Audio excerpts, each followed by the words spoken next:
What's going on, guys? It's Nick here, back with another video. Today, we're going to be breaking down a few more of your guys' mock drafts. Before we get into that, stat of the day. I'm recording this before we know the winner of yesterday's stat. Yesterday's stat was what wide receiver, 12 targets inside the 10-yard line, 0 catches. I'm not going to say the answer because maybe someone didn't get it yet, but we'll give whoever actually answers it correctly, we'll give them the points. Today's stat, since we're going with red zone last time, let's do it again. What running back had 24 red zone carries, 1 rushing touchdown? 24 red zone carries and just 1 rushing touchdown last season. Which running back is it? So, let's do today's video, and we're going to start off with a normal setting, and then the next one is going to be a bonus league. So, I know sometimes you get questions about, well, what happens if my wide receivers and running back get bonuses, kind of like a DraftKings scoring setting. So we're going to take a look at that after. This one's going to be PPR scoring, 10-team league. Both these drafts start in the middle.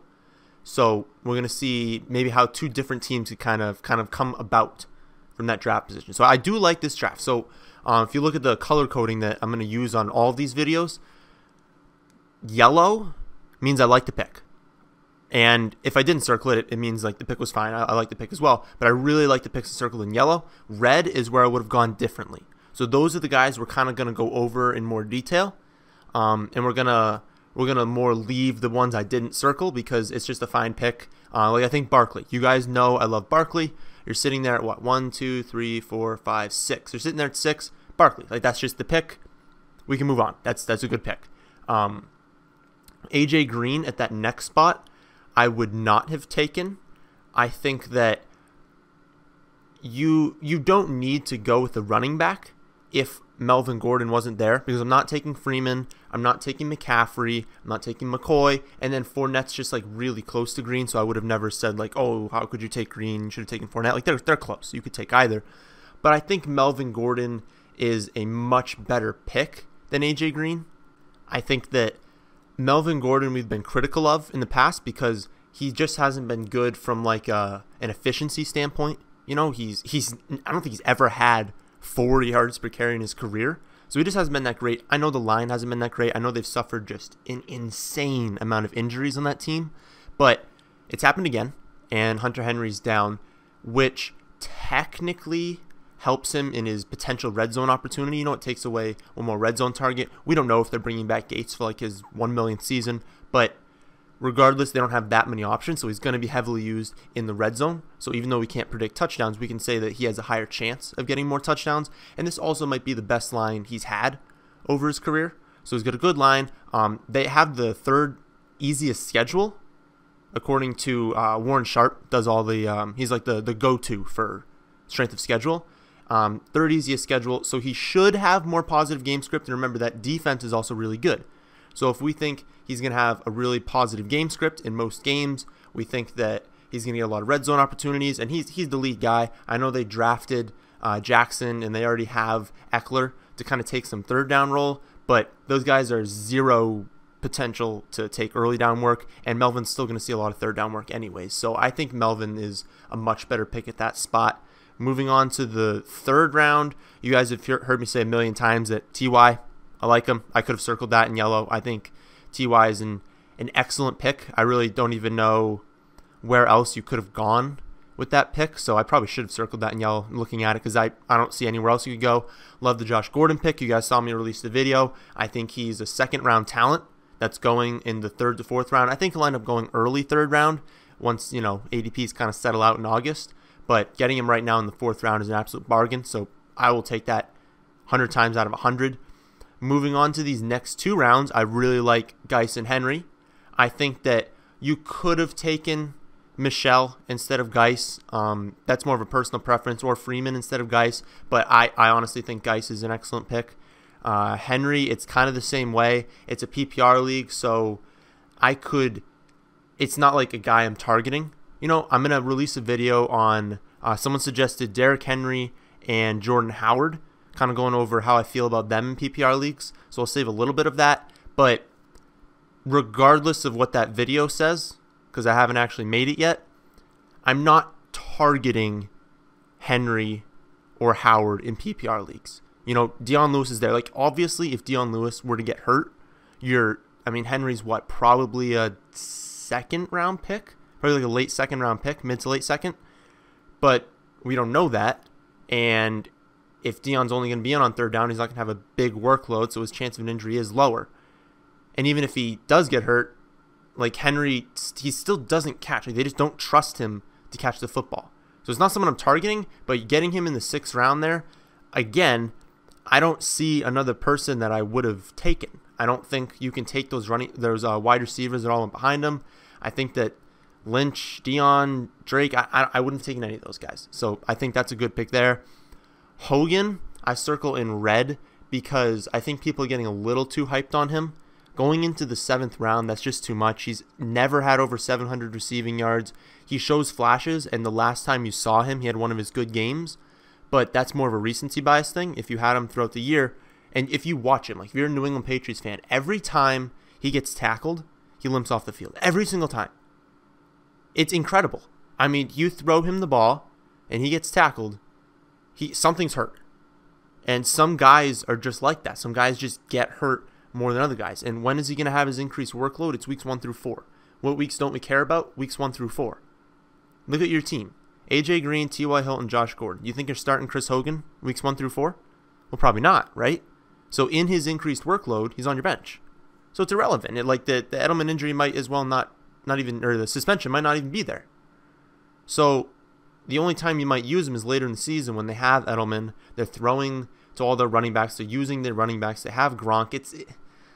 I don't think he's a good pick in those middle rounds. I know I'm in the minority there, but I just don't see it. I don't see the upside.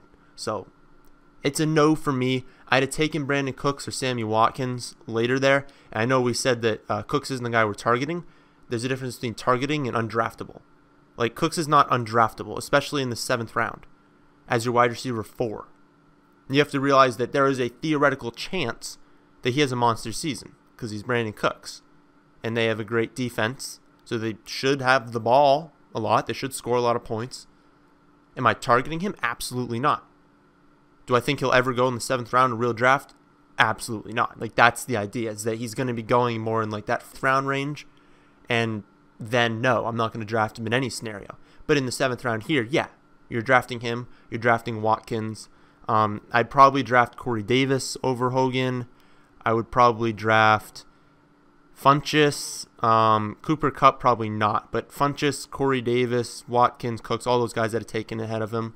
Really like the Kerryon Johnson and Rudolph. You guys have heard our love for Kerryon Johnson and my love for basically every single member of the Vikings except for Thielen. I think Thielen's going way too early in drafts. But I really like Rudolph just because of how used he is in the red zone, how good he is in general, and how much that offense should be improved this season. I think it's going to be an elite offense. And then Kerryon Johnson, I just think he's being severely undervalued this season. I think people are overestimating how good LeGarrette Blount and Theo Riddick are. Next pick is Hearns, and I think that's a fine pick if you just want points. But I don't know, like looking at your team, right? You have AJ Green, T.Y., and Josh Gordon. Theoretically, sure, like Luck could still be hurt, so T.Y. is not as good, and then Gordon could get suspended. So it's not the safest picks, and AJ Green hasn't, he's been hurt a few times too. So you don't have the safest picks, so I can see going Earns, but in reality, you're taking Jamal Williams at that spot.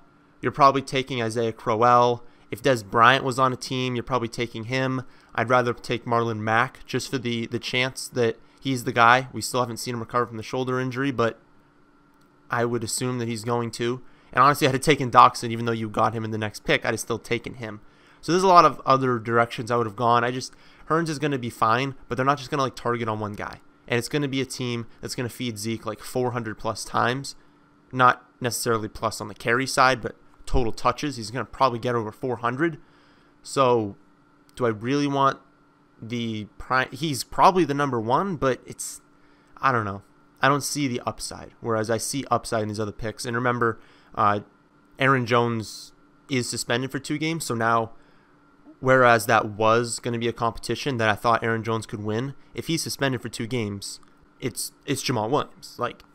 That's the guy you draft because he's going to get all the first team work now. So Could Aaron Jones be a fine late round pick now? Absolutely.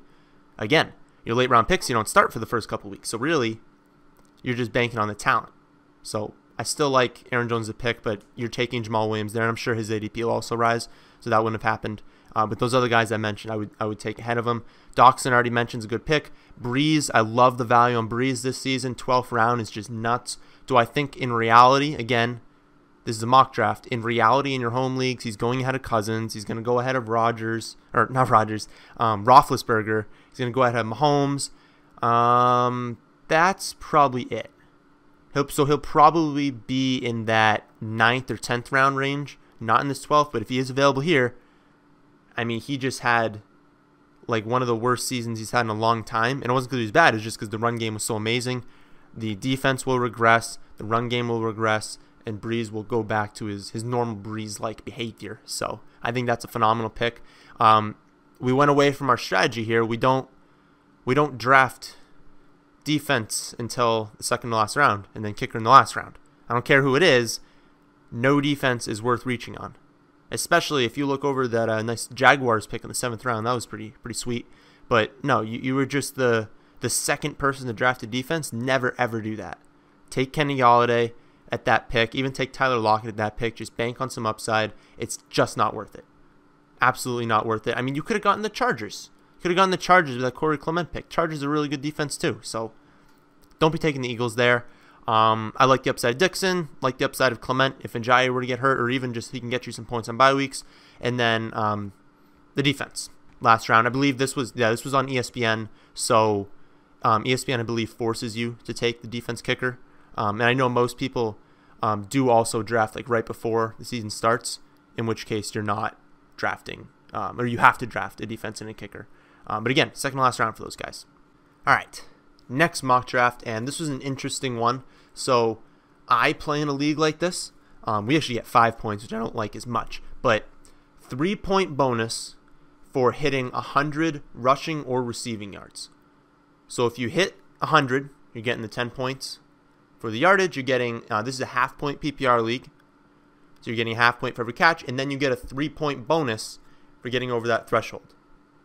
So I like playing in leagues like this. Remember, my favorite scoring setting is full point PPR with a 3-point bonus for 100 rushing, 100 receiving, and 300 passing. It's the exact format that DraftKings uses. It's just what I prefer. So this is very close to my preferred setting. This one's from the 7 spot. I believe I said last one was from the 6 spot. And again, we're starting out with Barkley. So see how these two teams, you can go back and forth in the video. Both of these teams are in 10-team leagues. One's PPR, one's half point, but they're pretty close. And just see how these teams kind of shape out. You have an example from 6, an example from 7. See kind of which spot you like more. And some similar players were taken. So obviously it's 6 and 7. You're going to be in that same range. So let's see a little bit how this draft shapes out. But a lot of it is going to be some overlap. So Barkley, good. Next round, Fournette, we're not targeting him at all. He's a little bit better in half point than he is in full point, but he's still not going to have that many catches. He's not all that good, to be completely honest, in not in like a football sense. He's a great football player, but he's just so inefficient that his team's eventually going to realize that and not use him as much. You have to think. You have to think they have some intelligent people on that team. Maybe they don't, but you have to think they have some. So when they realize that they should stop giving him the ball for 3 yards when passing will give you 7, it's going to be interesting how much they use Grant and Yeldon. I'm a believer that they figure that out this season and that they use Yeldon more and they use Grant more. I think Grant's going to be much more used in that offense. I don't think I can take Fournette, given his injury history, given how lucky he was on some plays last season, getting massive touchdown runs when it was just late in the game. They were in basically goal line defense because they had to stop him on the last play. Like, if you watch back some of his large runs, they wouldn't have happened in a normal setting. It was just that it was that Steelers run. They were stacking the box because it was either I think it was third and short, and they had to stop him to have a potential to win the game. So they had to stack everything. And when that happens and you break through the line, you get a touchdown. Like that, it's just what happens. It doesn't really matter how good you are. Everyone's on the line. So once you break the line, you get a touchdown. So he had a massive touchdown that wouldn't have happened if we played the season over and over again. So I caution Fournette. I don't like the pick. Much prefer Dalvin Cook. And I would have even taken Keenan Allen at that spot. I think Keenan Allen's a great pick as well. Kind of like what I talked about with Melvin Gordon. There's not that many options for that offense. So he's going to get a ton of targets, especially in the red zone. So I would prefer both those picks. And again, remember my love for the Vikings, basically. I think Dalvin Cook's an awesome pick this season. Love the Diggs pick. I only highlighted Green because I haven't decided yet, T.Y. versus Diggs. So if you go T.Y., I'm fine. If you go Diggs, I'm fine. I think they're both great picks in that range. There really isn't anyone that was in contention for that pick unless you wanted to go McCaffrey. But since you go Fournette, I like going wide receiver there. I don't think you need to start out with those 3 running backs, especially with how you ended kind of lacking wide receivers. So I like that pick there. I don't like the Larry pick because he's fine. But again, I have a second-round grade on Josh Gordon. I prefer him. Obviously, I would have also preferred Amari, but he got taken earlier. Fitz is fine, but I like going for upside more at that pick. I really just don't want the consistency of Fitz, and there is also risk. Like, they probably have the same risk. Gordon could literally be suspended at any moment. He doesn't really have risk he's going to stink, but neither does Larry. Larry's not going to stink. So I'd prefer Josh Gordon just because he has more upside there. Also, Marvin Jones is not a bad pick. I think he's another one of those guys like Larry. It's just that my wide receiver core on this team, it feels fine, but I feel like I have no upside. And I think that I like Kenny Golladay too much that I'm probably not going to draft Marvin Jones because I don't think they're never just going to hyper-focus on Marvin Jones. He's just a deep threat. If you're going to take a deep threat, you might as well take Brandon Cooks. Again, we're not targeting Cooks, and I would have much preferred Rashad Penny if he'd fallen a little bit. But I just think if you're going 1 for 1 there, I'd much rather just take the upside of Brandon Cooks. Even though I prefer not to target him, like in this range, there really weren't any other options. So I can see the Jones pick if you really don't like Cooks, but I think I just prefer taking Cooks there. I don't want to target either of them, but I guess Cooks is the better of the two. I love Sonny Michel. Again, another guy that probably won't be going that late. I wanted to highlight Geis, actually. Geis in the corner there. If you don't like Cooks, I think Geis would have been a really good pick instead of Marvin Jones. But Michel, again, I'm a Patriots fan, so I'm a little biased, but you've got to think that the lead back on a Tom Brady offense that's really good at catching is going to have some upside. I mean, he technically has like 14 touchdown upside. He has the upside of Kamara. I mean, will it happen? Probably not, because Kamara is probably not even going to do what Kamara did last season. Maybe no one will for a long time. The extreme efficiency that Kamara saw. But I have to think that if you're in the 6th round here, Sonny Michel's a great pick, given your other options, given his upside. I do not like the Hogan pick. Again, 7th round just feels too early. Take the upside of Derrick Henry. I don't see a way that Chris Hogan has like 1,008 touchdowns. Like, I just don't see that happening. And he kind of needs to put together a season similar to that if I'm ever really going to start him. Because when are you going to, if you have Josh Gordon or Larry Fitzgerald up there, when are you starting Chris Hogan ahead of him? You have Diggs. When are you starting Chris Hogan ahead of him? It doesn't seem like a hyper upside pick. And I'm kind of leaning upside when I get this late in the draft. I like the Royce Freeman pick.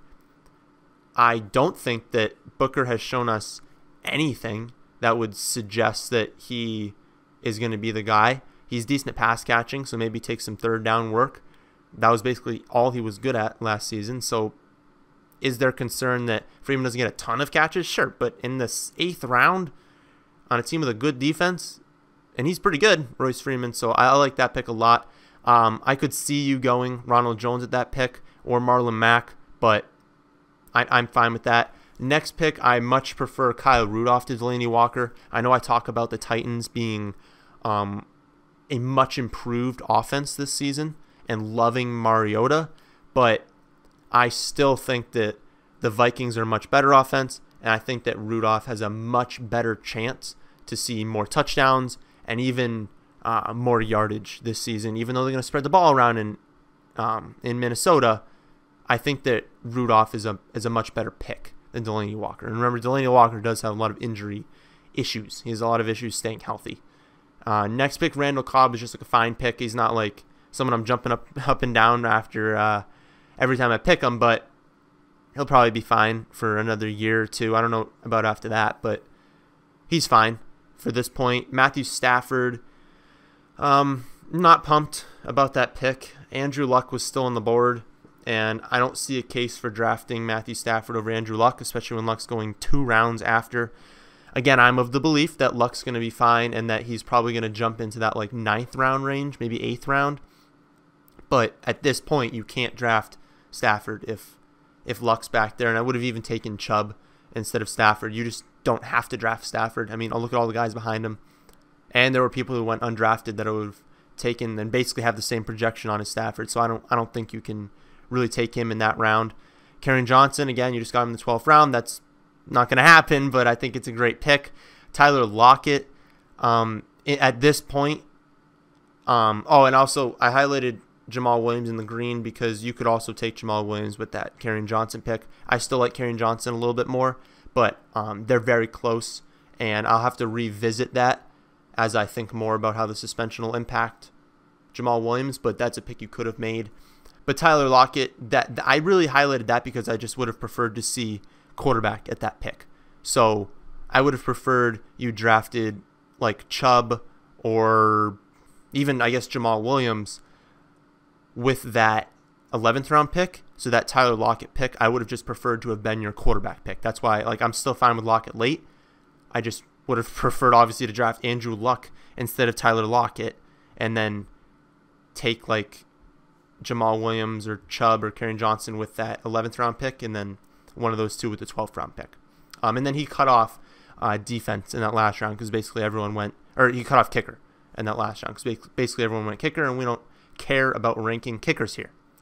So that is the end of this one. Hope you guys like this series, and remember, if you want to submit your mock drafts, there's a link, or not a link, but there's the email in the description. I think it's FFA mock drafts or something like that at gmail.com, but check in the description box for the exact email. Remember, you have to send me the draft board. You can't do not use ESPN or Yahoo or NFL.com and then just send me a massive list of names. I can't use that on the screen. I'm not sitting there and typing out all the names and color coding everything. Send me either Fantasy Football Calculator, Fantasy Pros, or SleeperBot. Use one of those and then send me the scoring setting, because if it's different, if it says on the screen PPR and it's PPR, just say that. But send me the scoring setting and then send me the whole picture of everything. And also, I kind of wanted to actually talk about that 100-yard bonus, how it impacts. The only thing it really impacts is those guys like Duke Johnson, like potentially Sonny Michel, but we don't know yet. But the guys like Duke Johnson, like Randall Cobb, guys who have a lower chance, Jarvis Landry, who have a lower chance of getting 100 yards, are slightly bumped down. Like Duke Johnson gets his value from PPR receptions, right? And if this is a half-point lead, he's already getting a bump down. But how many times is Duke going to go over 100 yards? So a guy like Julio Jones that maybe doesn't get as many touchdowns, but gets that 100 yards a lot, a guy like T.Y. Hilton, they have more value in a league like this. So I guess you could have taken T.Y. at that pick and said, okay, maybe he only gets like 6 touchdowns because T.Y. is not a big touchdown guy, but he's going to have a lot of weeks where he's over 100, and that's getting me 3 points. You know, that's like adding 6 receptions in this league.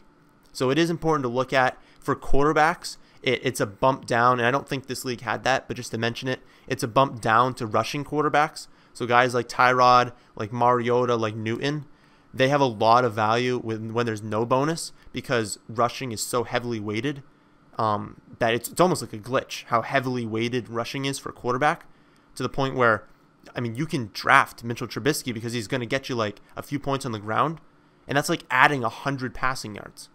So they get a bump down, because they're less likely to hit that 300-yard bonus. And guys like Breeze, guys like Brady, Big Ben, Luck, Stafford, Rivers, guys like that maybe they throw more picks, but they like to throw deep shots, or they're good at volume. You know, they get 330 yards. Maybe there's a few picks thrown in there, but getting over that 300-yard bonus almost gives you another 100 yards for the bonus. Gives you another 75. So it's important to target guys with a high yardage totals. But that seems obvious with the bonus, but some people don't think about that. So if you're in the bonus with quarterbacks, try not to target rushing quarterbacks. Try to target those volume passers, and then don't weight touchdowns as heavily in leagues where you have the bonus for running backs and wide receivers. Okay, that's finally the end of this video. Hope you guys did enjoy. If you did, how about we hit that like button? How about we subscribe if you're new? Thanks for watching.